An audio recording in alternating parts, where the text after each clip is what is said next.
საქართველოდან გაძევებული ბათუმელი მედროშე თემურ ქათამაძე თურქეთში ქალაქ არდაღანში იმყოფება. ქართულმა ოცნებამ ის სწორედ იმ ქვეყნის ტერიტორიაზე გაუშვა, სადაც ადვოკატებისა და ოჯახის წევრების მტკიცებით მის სიცოცხლეს საფრთხე ემუქრება. შინაგან საქმეთა სამინისტროში აცხადებენ, რომ სტრასბურგიდან მიღებული უარის შემდეგ ეგრეთ წოდებულ ხელისუფლებას ქათამაძის გაძევების კანონიერი უფლება ჰქონდა, თუმცა ბათუმელი მედროშის უფლებადამცველები ამბობენ, რომ ქართული არ დაელოდა სხვა საერთაშორისო მექანიზმის გამოყენების უფლებას და მედროშე ისე გააძევა, რომ ოჯახთან დამშვიდობების საშუალებაც კი არ მისცა. რა ახალი დეტალებია ცნობილი თემურ ქათამაძის გაძევების საქმეზე? ქეთი ნადიბაიძე გვიერთდება ახლა პირდაპირ ეთერში.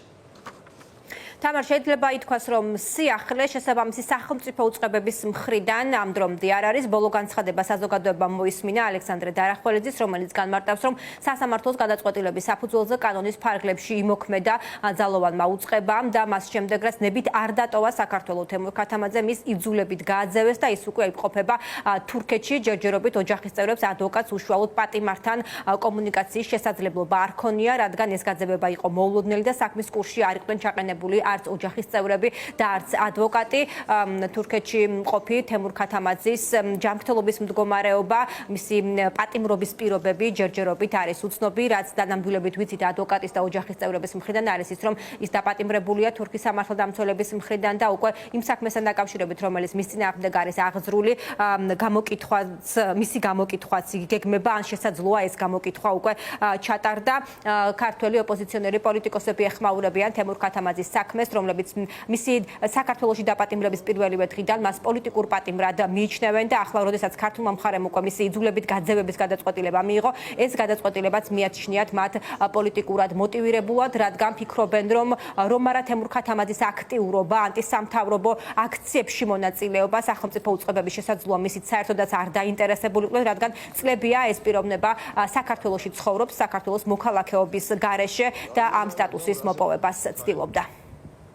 ადამიანი გახლავთ ძალიან მნიშვნელოვანი თემის წარმომადგენელი იმ ქართველების, რომლებიც სულ და გულით ქართველები არიან, რომლებსაც უწევდათ საქართველოს ფარგლებს გარეთ ცხოვრება და რომლებიც ჩამოვიდნენ საქართველოს დამოუკიდებლობის მოპოვების შემდგომ ჩვენს ქვეყანაში იმისთვის, რომ სრულფასოვან მოქალაქეებად ქცეულიყვნენ, თუმცა ივანიშვილის რეჟიმი ხელს უშლიდა და ეხლაც უკვე საერთოდ გააძევა ქვეყნიდან საქართველოს პატრიოტი მოქალაქე და ის ყავდა უკანონო პოლიტიკურ ტყვეობაში.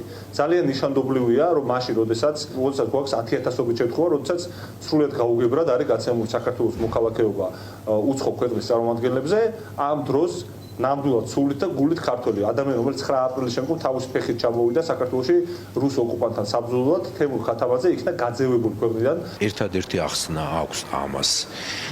ის იყო პროტესტის ბათუმის განშტოების ერთ-ერთი მთავარი მონაწილე. დაუღალავე ადამიანი ამ პროტესტში და ამას აკეთებდა აბსოლუტურად უანგაროდ. ძალიან რთულია რეჟიმისთვის ებრძოლოს უანგარო ადამიანებს. ასეთი ადამიანები უნდა გააჩუმოს, უნდა დააპატიმროს, უნდა გაანადგუროს. აი სწორედ ამასთან გვაქვს საქმე ახლა.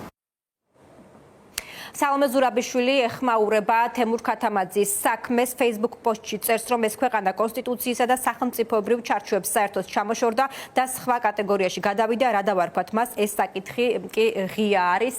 თემურ ქათამაძის ოჯახის წევრები, რომლებიც საქართველოში იმყოფებიან, მისი ქართველი ინტერესების დამცველები საუბრობენ რისკებზე, რომ შესაძლოა პატიმარი თურქეთში დაექვემდებაროს არასათანადო, არაადამიანურ მოპყრობას. ისინი ცდილობენ მისი მდგომარეობის გარკვევას, რომ თემურ ქათამაძის ჯანმრთელობას და ასევე უფლებებს შესაძლოა საფრთხე დაემუქროს. ამას ვერ გაიგრძნენ დღეს ვერც ქართული ოცნების წარმომადგენლები, რომლებიც ამას არ გამორიცხავენ, თუმცა თავსებით იმართლებენ, რომ საქართველოს ძალოვანი უწყება კანონის ფარგლებში მოქმედებდა. თუ ჩვენ ერთი და იგივე პიროვნებაზე ვსაუბრობთ, ეს პიროვნება უბრალოდ რაღაცა სახელდაგვარს იბრალებს, რეალურად აღმოჩნდა თურქეთის მოქალაქე, ზუსტად სახელი და გვარი არ მახსოვს, ეხლა ამ პიროვნების თურქულ ენაზე ნამდვილად ვერ ვიტყვი და შინაგან საქმეთა სამინისტრომ ამასთან დაკავშირებით მინისტრის მოადგილემ კონკრეტულად დეტალური ბრიფინგი ჩაატარა იმასთან დაკავშირებით, თუ რამ გამოიწვია ამ ადამიანის ექსტრადირება თურქეთში. ნებისმიერ ადამიანს შეუძლია შეგვიძლია თქვას, რომ საფრთხე მემუქრებაო, მაგრამ მე მაგაზე კომენტარი როგორ გავაკეთო, ხო? შეიძლება თქვის ეს ადამიანები, შეიძლება არ სწორდეს, არ ვიცი, თუმცა შინაგან საქმეთა სამინისტრომ, რა თქმა უნდა, კანონის პარალელში, კანონის სრული დაცვით იმოქმედა. როგორც მოისმინეთ, ქართული ოცნების წევრები თემურ ქათამაძის ქართულ სახელსა და გვარს არ ახსენებენ და ასევე ხაზგასასმელია ისიც, რომ დღეს, როდესაც შინაგან საქმეთა მინისტრის მოადგილემ ალექსანდრე დარახველიძემ განცხადება გააკეთა მასთან დაკავშირებით, მანაც არ მოიხსენია ის ქართული სახელით და გვარით და თურქული ვინაობით მოიხსენია მის ოფიციალურ განცხადებაში. მე საზოგადოებაში შევახსენებ, რომ თემურ ქათამაძე გუშინ ღამით იძულებით გააძევეს საქართველოდან, ის უკვე თურქის სამართალდამცველების ხელშია და დაპატიმრებული.